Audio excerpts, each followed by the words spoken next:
Vamos a leer Primera de Reyes, el capítulo 19. ¿Lo encontraron? Amén. Dice, Acab contó a Jezabel todo lo que Elías había hecho y cómo había degollado a todos los profetas de Baal. Entonces Jezabel mandó un mensajero a decirle a Elías: si tú eres Elías, yo soy Jezabel, y que los dioses me castiguen duramente si mañana a esta hora no he hecho contigo lo mismo que tú hiciste con estos profetas.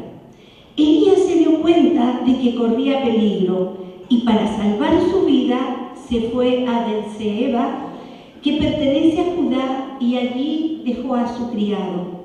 Luego él se fue al desierto. Repitan conmigo esto. Luego él se fue al desierto.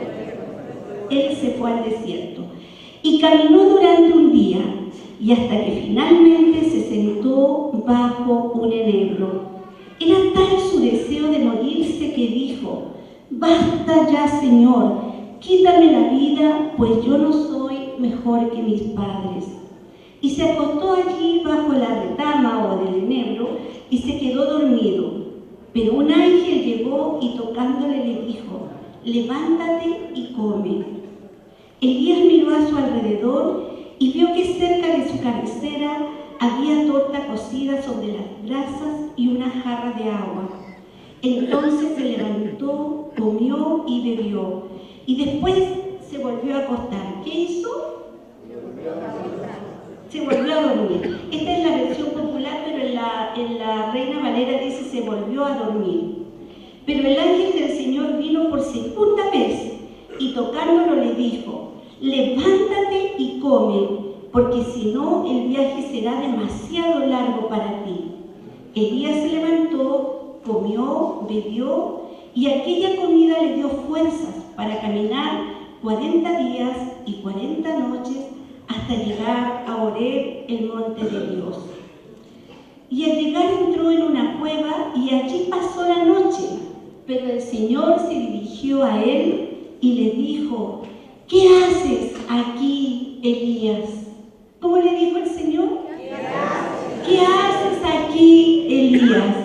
Él respondió: he sentido mucho celo por ti, Dios Todopoderoso, porque los israelitas han abandonado tu pacto y derrumbado tus altares, y a filo de espada han matado a tus profetas. Solo yo he quedado y me están buscando para quitarme la vida. Estamos acá escuchando la historia de un profeta. Perdón, yo también estoy un poco resfriada. Estamos acá escuchando de un profeta poderoso, tremendo. Tanto así que cuando Juan es engendrado en el vientre de Elizabeth, le dicen: porque yo le daré el espíritu de Elías.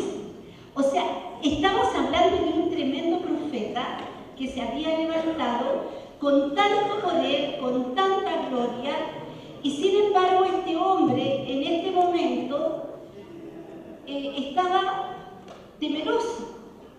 Elías se había levantado delante del pueblo porque en aquellos tiempos el pueblo había vuelto su corazón a los dioses ajenos. Y él adoraban a Jehová, pero también adoraban a los otros dioses. Es decir, tenían su corazón dividido. Su corazón no era enteramente como Dios le había dicho, que me amarás con todo tu corazón, con toda tu mente, con todo tu ser. En este momento el pueblo se había dividido en su corazón, y para ellos Jehová no era más que una estatuilla más dentro de tantos dioses. Entonces Elías se había plantado delante del pueblo y delante del rey y los había exhortado, les había llamado la atención diciéndole en el pecado tremendo que estaban. Y lo dijo con palabras tan poderosas, con un respaldo de Dios tan grande y con palabras tan simples, tan sencillas, que el pueblo empezó a volcar nuevamente su corazón a Dios. Se arrepintió el pueblo, porque él no solamente enfrentó al pueblo, sino que también enfrentó al rey, quien era el que permitía todo esto. Entonces, Elías había pasado todo esto, y ahí en ese periodo de tiempo donde el pueblo vuelve nuevamente a poner sus ojos en Dios, y el rey también de algún modo se arrepiente, porque acá dice que fue el rey malo, malo, malo, ¿o no, María? ¿Cierto? Malo, malo, malo. Era un Dios muy malo, o sea, un rey muy malo. Entonces, pero por lo menos él en ese momento entiende algunas cosas. Pero su esposa, Jezabel, ella había tomado todo el poder a través de estos dioses falsos y de tener de algún modo cautivo al pueblo de Dios. A ella le agradaba mucho tener cautivo al pueblo de Dios. Entonces ella se molesta mucho porque además son muertos 400 profetas de Baal. Fueron muertos esos profetas. Con un pueblo arrepentido, con profetas muertos, Jezabel se veía despojada. Porque eso eran los que la exaltaban, la que la glorificaban a ella y hacían extender su dominio. Pero ya no estaban estos profetas adoradores y mentirosos que solamente servían a los deseos engañosos del corazón de Jezabel. Entonces Jezabel estaba muy enojada, y es aquí donde pasa esta historia, que ella, furiosa con Elías, le dice que a esta misma hora mañana estarás muerto. Y miren, basta solamente con que Elías escuche la palabra muerte sobre su vida y viene gran temblor, le empiezan a debilitarse las rodillas, y viene algo que muchas veces nos pasa a nosotros. Viene una falta de fe. Porque el temor, amados hermanos, es contrario, es enemigo eterno de la fe. O tienes fe o tienes temor. El temor te aparta de Dios, la fe te acerca a Dios. Entonces, él tuvo temor. Y saben ustedes que el temor a él lo hizo huir al desierto. Habiendo tenido tanta gloria, tanto respaldo de Dios, tanta gracia sobre su vida, y no solamente esto, él había hecho cientos, decenas de milagros antes, muchos milagros. Era reconocido. Pero sin embargo, nada de eso en su mente valió en ese momento. Simplemente su temor lo dejó ciego, no vio todo el respaldo que Dios le estaba dando a su vida y huyó. Y va al desierto. Y hermanos, nosotros siempre hemos enseñado que el desierto es bendición. ¿Cierto? Siempre hemos dicho, si el Señor te lleva al desierto, anda tranquilo, porque ahí el Señor hará grandes cosas. Pero Dios lo mandó a él al desierto. Dice que él se fue al desierto. Él se fue al desierto. ¿Saben que muchas veces pasa así en nuestras vidas? De repente nos viene un ataque de temor, viene miedo, inmediatamente después del miedo nos viene el desánimo. ¿O no le ha pasado a usted? Un pronóstico médico, un aviso laboral, le van a quitar la casa, el arrendatario se las pide, el arrendador se las pide, no sé, cualquier cosa, y nos entra el temor. ¿Dónde voy a vivir? ¿Qué voy a comer? ¿Dónde estaré mañana? Y cuando entra el temor, viene inmediatamente el arma más poderosa del diablo, que es el desánimo. Porque el desánimo te deja inerte, te deja ahí bajo el enebro. ¿Saben que Elías fue y se acostó debajo del enebro y no hizo nada mejor que dormirse? Nosotros muchas veces nos pasa así. Nos viene viene el temor y luego nos viene el desánimo, porque es una escala descendente. Tú bajas de la plataforma del temor y bajas a la siguiente, que es el desánimo. Después viene la amargura y después viene más adelante la muerte espiritual. Porque cuando tú estás desanimado, nada te parece bien. Todo te parece cambiado, todo está malo. Nada llena lo que hay dentro de ti, porque ya llenaste ese espacio con temor. Y así le pasó a Elías. Estaba ahí y prefirió dormirse. Nosotros muchas veces nos dormimos. Estamos, pero no estamos. En el fondo estamos dormidos. Y saben que Dios es tan grande, tan bueno, tan atento a las cosas que a nosotros nos pasan, que envía un ángel. Y el ángel lo toca y le dice: despierta y come y bebe. Y había ahí, dice, una torta cocida, que es como el pan que comemos nosotros ahora, porque no es esa torta rica de manjar de nuez, no era eso. Era una torta que son como los panes nuestros, y había, dice, agua. Y había algo más. Miren, la Biblia, Dios siempre nos va a hablar en forma profética. Lo profético quiere decir simbólico. Y había ahí calor, el llama. ¿Qué representa para nosotros la llama? El Espíritu Santo. Había pan. ¿Y qué representa para nosotros el pan? La palabra. ¿Cierto? Dice que la palabra es pan para nosotros.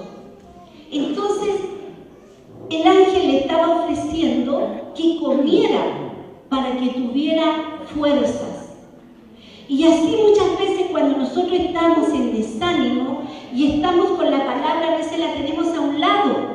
Está la palabra y está el pan. Pero estamos tan desanimados que no queremos comer. Y no tomamos la palabra para alimentar nuestro espíritu. Porque a eso lleva el desánimo, a impedirnos comer. Yo soy el pan de vida.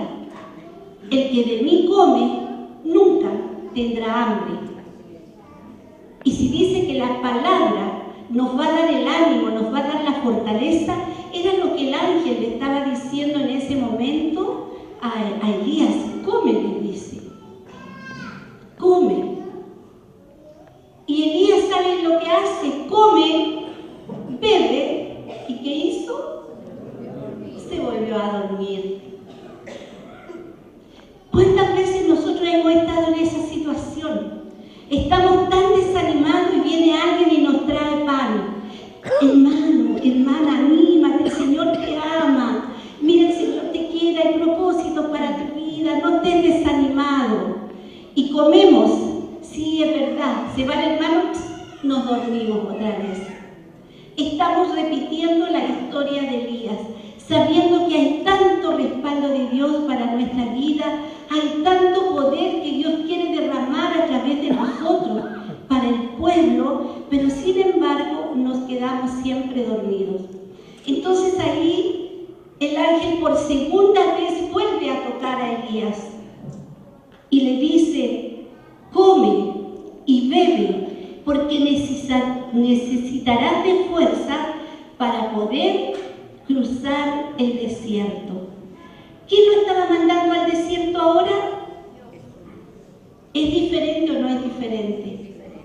Cuando Dios te manda al desierto, siempre va a haber un propósito para ti. Siempre va a haber un propósito, siempre va a haber un trato glorioso en tu vida. Pero cuando tú solito te metiste en el desierto, no te gustó lo que te dijeron, no te gustó lo que ves, no te llena nada, te metes en el desierto y te quedas ahí. Y ten cuidado, porque los ojos son fáciles de cerrar. Nosotros somos fáciles de quedarnos quietos. Dice la palabra en Mateo, dice, velar y orar. ¿Y qué es lo que es velar? Mantener los ojitos bien despiertos. Entonces, Jesús, cuando dice esto, miren, esto está reflejado también en el monte de Getsemaní. Jesús estaba en un momento tan difícil de su vida. Era un momento en que venía la traición ya. En ese momento había terminado de cenar y había tenido momentos gloriosos, como Elías lo tuvo.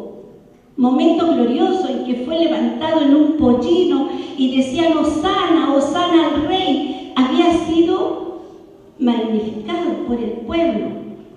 Elías era admirado por el pueblo, había poder de Dios en él. Lo mismo estaba pasando con Cristo. Y acá hay dos hombres de Dios que actúan de manera diferente. Elías se arranca al desierto y se duerme, pero Jesús sube al monte en la soledad, y mientras sus discípulos, sus guerreros, sus escuderos, sus amigos, en vez de estar orando por él en un momento de tanto dolor, ¿qué hacen ellos? Se duermen. Y es ahí donde Jesús le dice, orad y velad. Y él sabía eso.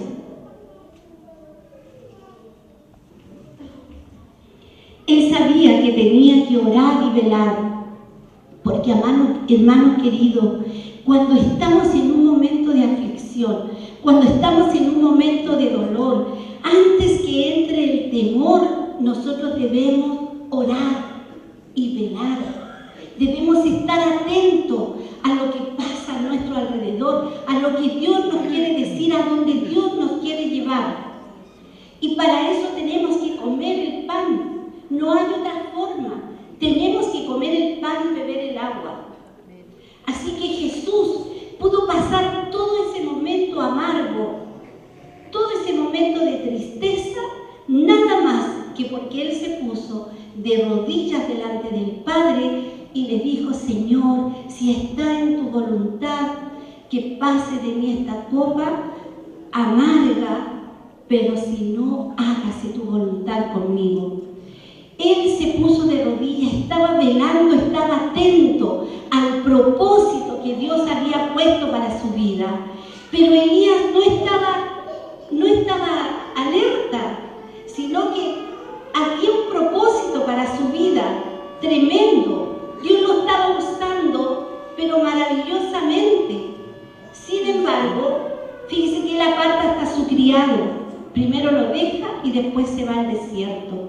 Nosotros muchas veces cuando estamos en situaciones difíciles hacemos lo mismo. En vez de estar con los cercanos, con los amigos, ¿qué hacemos? Nos apartamos, buscamos la soledad. Y la soledad es nuestro enemigo también. Porque Dios le dijo al hombre, no es bueno que estés solo. Hagamos ayuda idónea.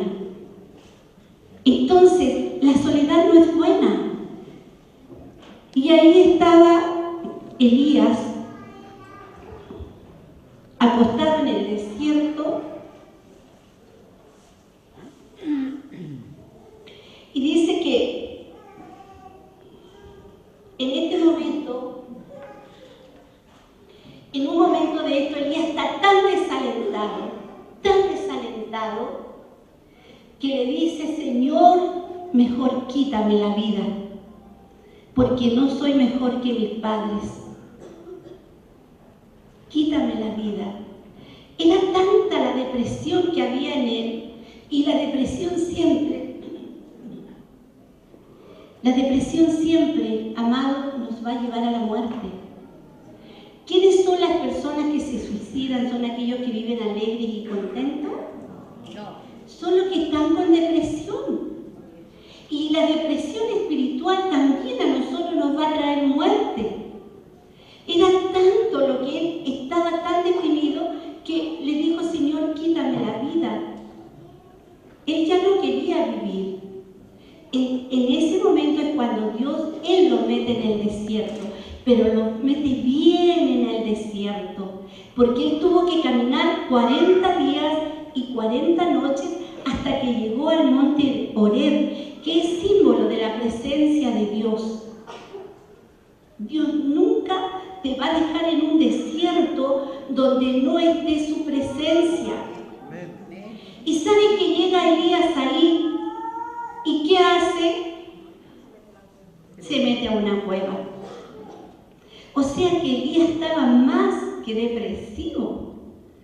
Y Dios le dice, pero Elías, ¿qué haces ahí? ¿Qué haces ahí, Elías? Así muchas veces Dios, cuando estamos con aflicciones, cuando estamos torturados por el temor y nos vamos nosotros solitos al desierto, Dios te manda situaciones para llevarte a su presencia.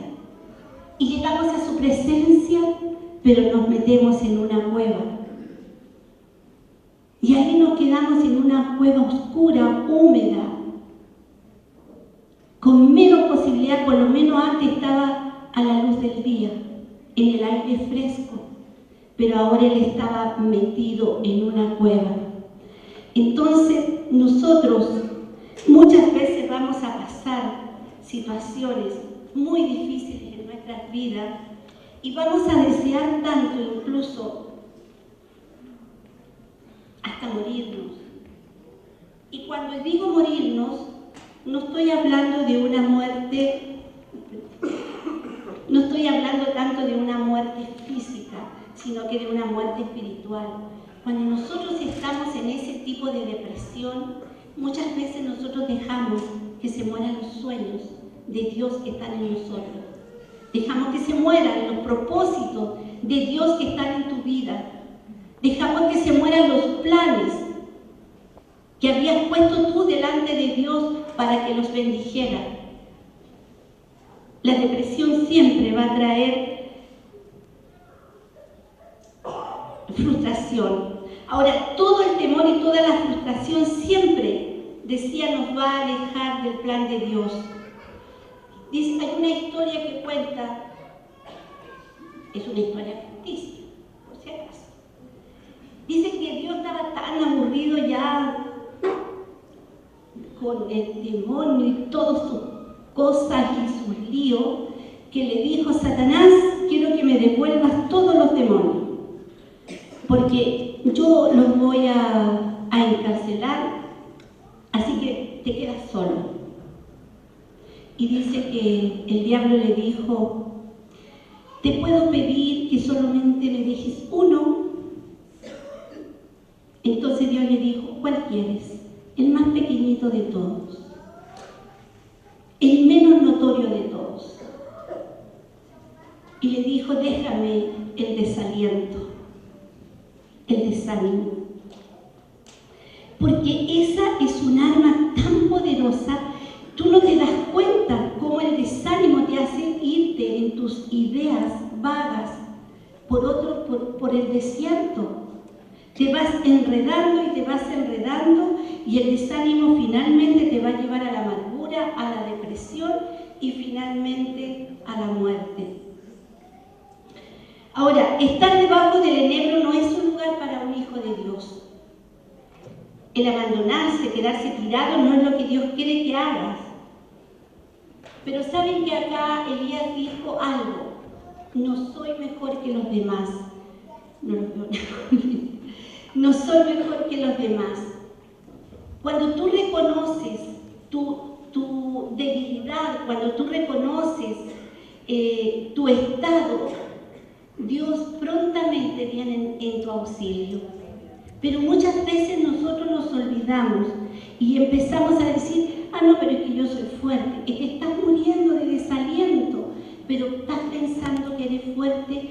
¿Y cómo sabes que estás en desaliento? Porque ya no quieres reunirte, ya no quieres escuchar, ya no quieres leer la palabra, no quieres que nadie te visite.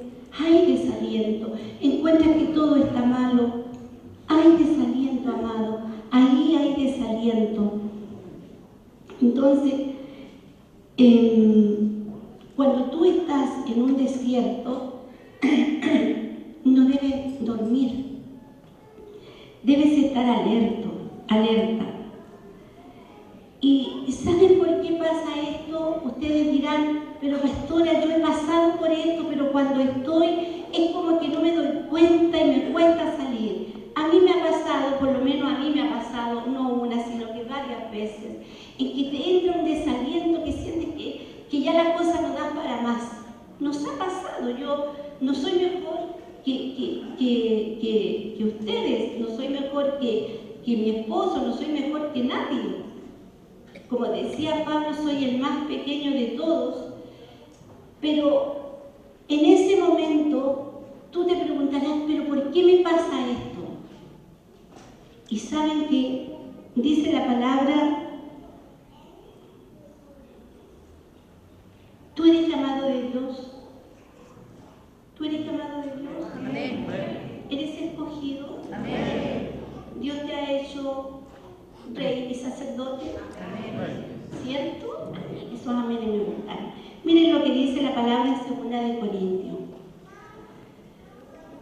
Porque sabemos que si nuestra morada terrestre, este tabernáculo, se deshiciere, tenemos de Dios un edificio, una casa no hecha de manos, eterna en los cielos. O sea, una casa no hecha de manos, lo escribí mal acá, de manos, sino eterna en los cielos. Y por eso también gemimos, deseando ser revestidos por aquella nuestra habitación celestial. O sea, yo soy tabernáculo, tú eres, todos somos tabernáculo. A ver, convéncete, di, yo soy tabernáculo. Y en el tabernáculo, ¿quién habita? El Señor, ¿cierto? Entonces dice, le voy a decir, el tabernáculo era una sombra del cielo. Lo que estaba pasando en el tabernáculo era apenas, dice, una sombra de lo que ha de venir y que está en los cielos, edificado conforme al modelo de Dios. Y si tú eres un tabernáculo, fuiste edificado al modelo de Dios. Dice que cada uno es un diseño personal de Dios, que no hay otro como nosotros, como cada uno de nosotros. El tabernáculo fue hecho así, hecho pero a medida, con todas las condiciones que Dios quería. Dios así te hizo a ti, te hizo un tabernáculo con las medidas que Él quería, con los espacios que Él quería, con las funciones que Él quería. Te hizo un tabernáculo. Entonces, ¿por qué de repente nosotros nos sentimos así? Y para saber por qué nos sentimos así, vamos a tener que entender primero, si yo soy tabernáculo, cómo yo funciono. Dice que el tabernáculo tenía tres lugares: atrio, lugar santo, santísimo. Eran los 3 lugares de lo que estaban hecho el tabernáculo. Pues nosotros también tenemos 3 lugares. Somos tabernáculos y tenemos 3 espacios. Somos tridimensionales, ¿no? Amén. Tenemos el cuerpo, el alma y el espíritu. ¿Me equivoco o estamos bien? Entonces, el tabernáculo, la primera parte era el atrio. ¿Y qué había en el atrio? Primero la puerta, porque había que entrar por la puerta. Pero cuando se entraba por la puerta, había unas cortinas muy pesadas, que separaban el exterior de lo interior. Y todos tenían que pasar por ahí para poder ser perdonados, porque adentro del atrio estaba el altar de bronce y estaba el lavabro. ¿Estamos bien? ¿Qué significa esto? Que Jesús es la puerta. No hay nadie que no venga al Padre si no es a través de Jesucristo. Por lo tanto, esas cortinas estaban representando a Cristo. Nadie pasaba por esa puerta a arrepentirse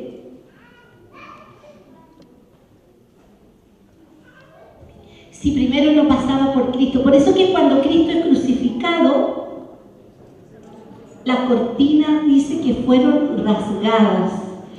¿Y qué significa ahí el altar? Dice que en el altar era donde se sacrificaban los corderos, los becerros, todos los animalitos, los palominos, para poderle mostrar a Dios que estábamos arrepentidos. ¿Verdad? Así lo hacía el pueblo. Para demostrarle a Dios que estaba arrepentido, hacía ofrenda de un animal el cual mataba ahí mismo y derramaba su sangre en ese altar. Pero yo te digo, ese altar era el símbolo del que había de venir nuestro Señor Jesucristo, el cual fue inmolado de una vez para siempre. Por lo tanto, nosotros pasamos por Jesucristo a la puerta y nos quedamos ya sin tener que matar animales porque Él pagó el precio por nosotros. Entonces tú y yo siempre vamos a estar en el atrio. Aunque no llevemos la ofrenda, es que nosotros somos la ofrenda a nuestro Dios, porque Él pagó el precio por nosotros. Después estaba el lavacro, y en el lavacro se lavaban las manos. Pero fíjense que no era un lavatorio común y corriente, estaba hecho de materiales especiales y dice que estaba lleno de espejos, de agua y de espejo. Y el agua siempre va a representar al Espíritu Santo. Y el espejo, recuerden una palabra que dice, porque hoy nos vemos en un espejo como borrosamente y no nos vemos como realmente somos hasta que nos veremos tal cual somos. Entonces lo que tenía, la función que tenía ese lavatorio con espejo era mostrarte tu condición, es mostrarte tu condición de pecado. Había que lavarse y había que presentarse bien delante de Dios. O sea, nosotros ya estamos en el atrio, nadie nos puede sacar del atrio, porque fuimos lavados, fuimos comprados, fuimos limpiados por nuestro Señor Jesucristo. Así que siempre vamos a estar en el atrio, a no ser que uno decida salir por la puerta de nuevo para afuera. Pero tú como estés, como seas, en la condición que tengas, estás en el atrio. Pero fíjense que después venía el lugar santo. Y al lugar santo solamente entraban los sacerdotes. ¿Ustedes son sacerdotes? ¿Reyes y sacerdotes? Entonces, ¿dónde pueden entrar ustedes? Al lugar santo. Tenemos nuestro cuerpo, nuestra alma, nuestras emociones que son el atrio, pero también tenemos, ¿cierto?, el lugar santo que es nuestro corazón. Y cuando nosotros entramos al lugar santo, habían dos cosas, dos elementos que eran importantísimos. Uno era una lámpara de 7 brazos que era llena de aceite y toda la noche y todo el día esas lámparas debían estar prendidas. Los sacerdotes todos los días la limpiaban, la volvían a llenar de aceite y las lámparas se volvían a mantener encendidas. Y eso está figurando que tú y yo siempre debemos estar llenos del Espíritu Santo. Es que el Espíritu Santo tiene que darnos esa luz, ese fuego dentro de nosotros. Cuando tú estás en el lugar santo, el Espíritu Santo está presente, no te abandona. Es que tú ya estás ahí en ese lugar santo.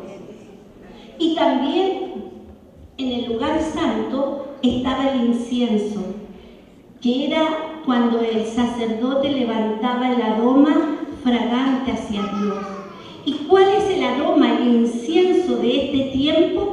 Es tu adoración, es mi adoración. Dice que nuestra alabanza sube como aroma fragante delante de su presencia. Entonces, ¿cómo sé yo en qué lugar estoy viviendo? Si estoy en el atrio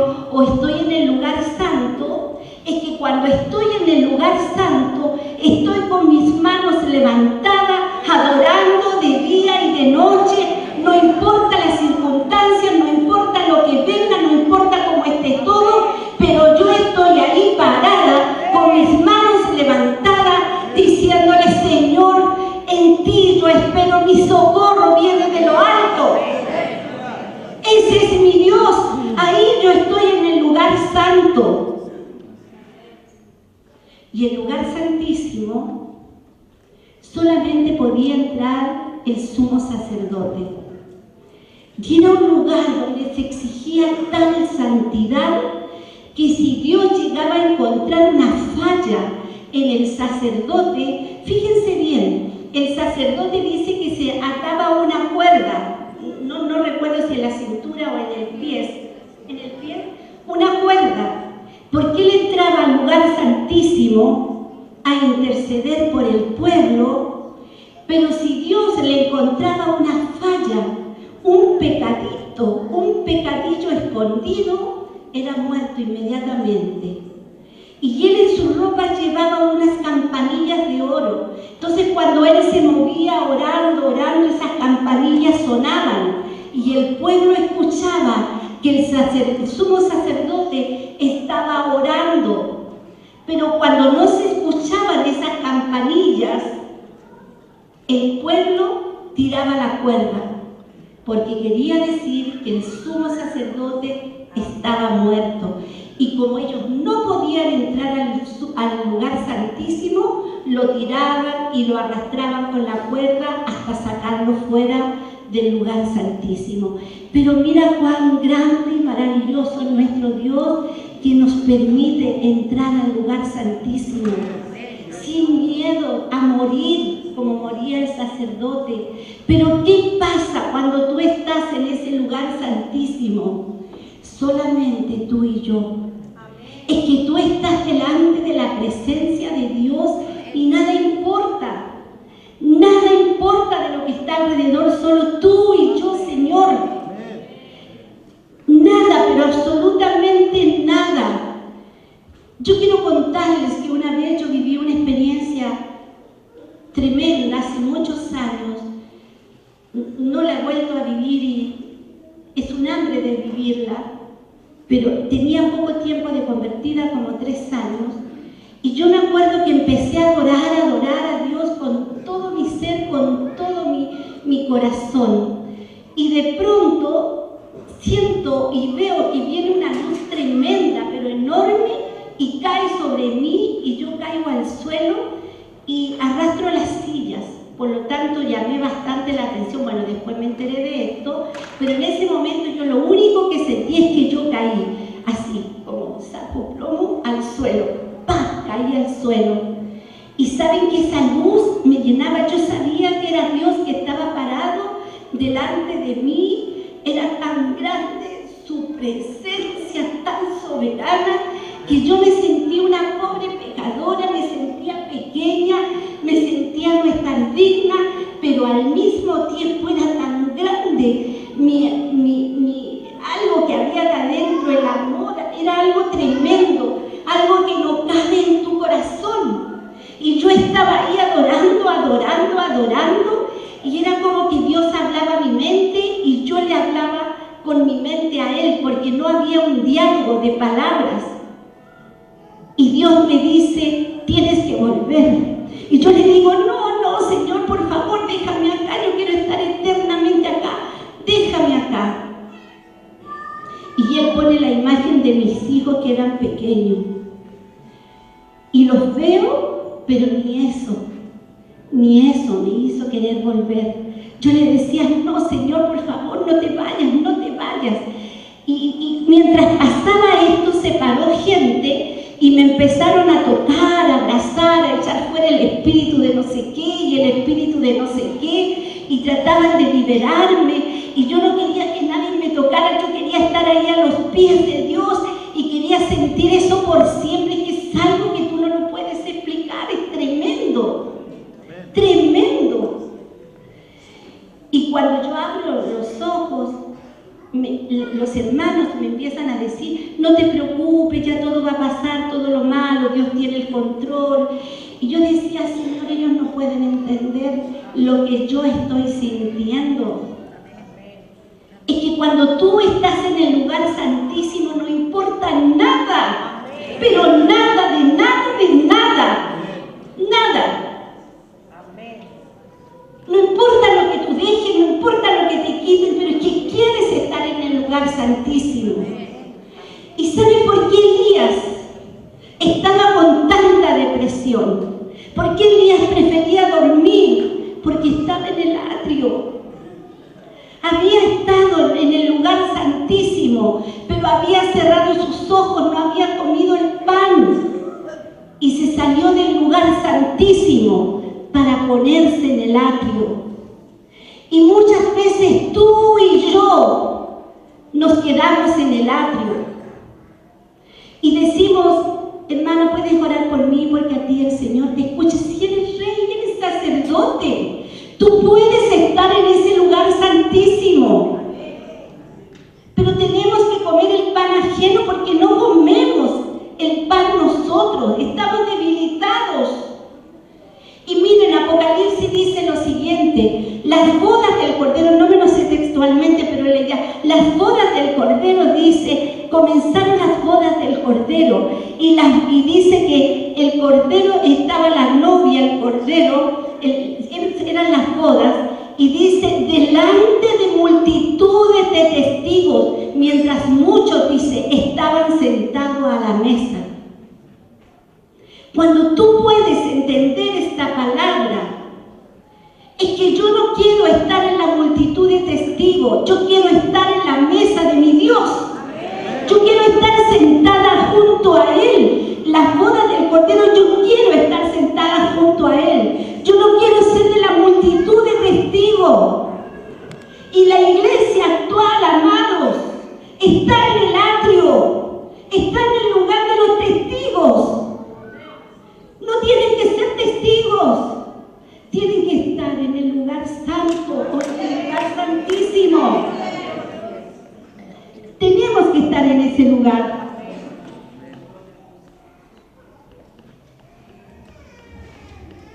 Dios no te va a quitar tu condición de salvo, porque Él ya te hizo salvo.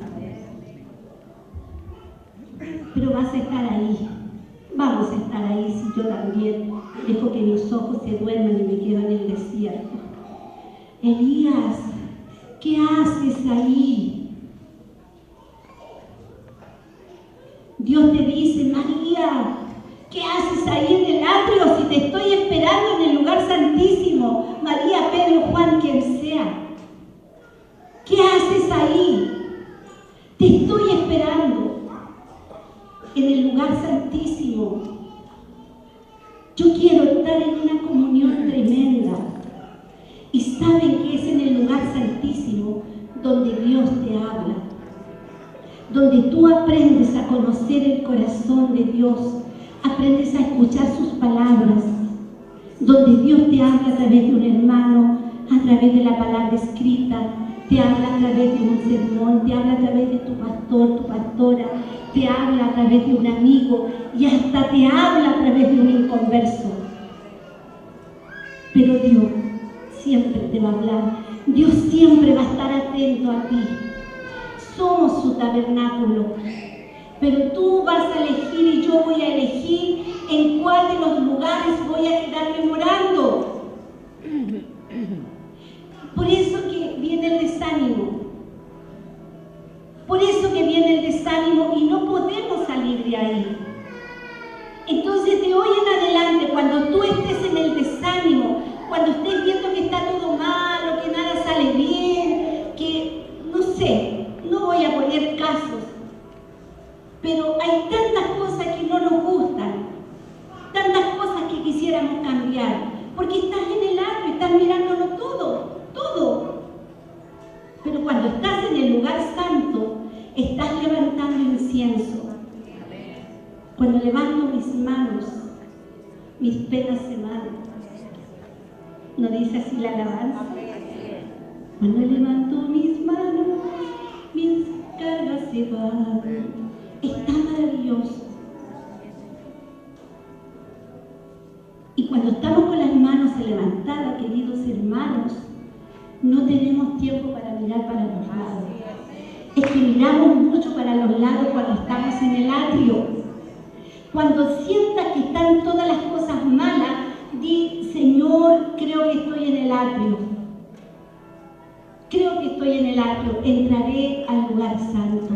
Es que en el lugar santo tienes que santificarte, tienes que limpiarte en la medida que levantas el incienso, en la medida que te alumbra la luz que es Cristo. Te llenas del Espíritu de Dios, va a ser nada para entrar al lugar santísimo. ¿Te has sentido desanimado? ¿Has sentido que las cosas no te van muy bien? ¿Te metiste solo en un desierto? Piénsalo. ¿El desierto donde estás lo puso Dios? ¿O un temor o un desaliento te hizo meterte solo en ese desierto? Yo quiero decirte que Dios tiene provisión nueva cada día para ti. Todo lo que tú necesites, Dios está deseoso de hablarte. Así como a Elías, Dios estaba deseoso de hablarle. Y cuando Elías por fin sale de esa prueba, eso está más adelante en el mismo capítulo, Dios le dice: camina de vuelta por donde te viniste y anda, le dice, y hace que levante Eliseo y haga labores que él le estaba encargando. Es que Dios siempre va a tener un propósito. Cuando tú quieres escucharlo, Dios va a tener un propósito para tu vida. Pero para que ese propósito se cumpla, vas a tener que devolverte por donde te metiste solito. Amén. Amén. Quiero que empieces a pensar. Cierra tus ojos un momento y piensa en qué lugar del tabernáculo está todo tu ser. ¿En el atrio? ¿En el lugar santo? ¿En el lugar santísimo? ¿Estás desanimado por las cosas que pasan? ¿Por la gente que te defrauda? ¿Estás desanimado porque no hay paz familiar? ¿Porque hay enfermedad? ¿Estás desanimado porque no te alcanza el dinero? ¿Estás desanimado porque sientes que los propósitos que habían para ti no se han cumplido? ¿En qué lugar del tabernáculo estás habitando? ¿O estás en el lugar santo? Estás ahí en ese lugar. Porque si estás en el lugar santo, en el lugar santísimo, estás completo. Pero si estás en el atrio, amado, ahí está el lavacro. Mirémonos honestamente y veamos cuál es nuestra condición real, no la que yo quiero mostrar, sino cuál es mi condición real delante de Dios, porque el espejo de la palabra te lo va a mostrar. ¿Y sabes cómo te lo muestra? Cuando te dice: si te ofenden, perdona. ¿Has perdonado? ¿Estás hablando bien y no mal? Porque si estás hablando mal, es que estás en el atrio. Estás inconforme, es que estás en el atrio. Deja que la palabra te ponga como espejo en qué lugar estás, porque acá no es una cuestión de querer mostrarnos nosotros a la imagen nuestra, es que tenemos que mostrarnos a la imagen de nuestro Señor Jesucristo. Él fue el modelo perfecto. Y si te has sentido desanimado y sientes que no puedes salir del atrio para pasar al lugar santísimo, yo te digo: atrévete. Así como Elías dijo: yo no soy mejor. A veces tenemos temor pasar acá adelante porque ¿qué van a decir los hermanos? Nada importa. Si tú puedes llegar al lugar santo, si tú puedes llegar al lugar santísimo, nada importa de lo que está alrededor nuestro. Si te has sentido desanimado, sientes que tu comunión con Dios no es la misma, si sientes que tu amor por los hermanos no es el mismo, si sientes que tu pasión por Cristo no es la misma, si sientes que ya no te dan ganas de hablarle del Señor a los inconversos, a esas pobres almas que se torturan afuera de dolor y angustia, es que estás en el atrio.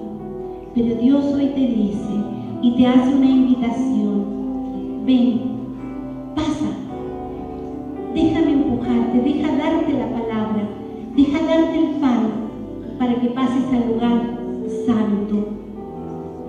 Quiero que te atrevas y vengas acá. Si te has sentido como se sintió Elías. Amados, no es malo estar desalentado.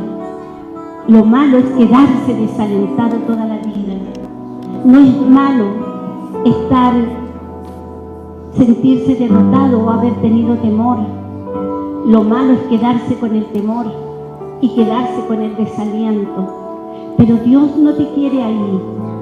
Dios no te quiere ahí. Él te quiere sentado a su mesa. Él no te quiere como testigo. Él te quiere sentado a su mesa. Voy a empezar a orar y el que quiera pasar, que pase.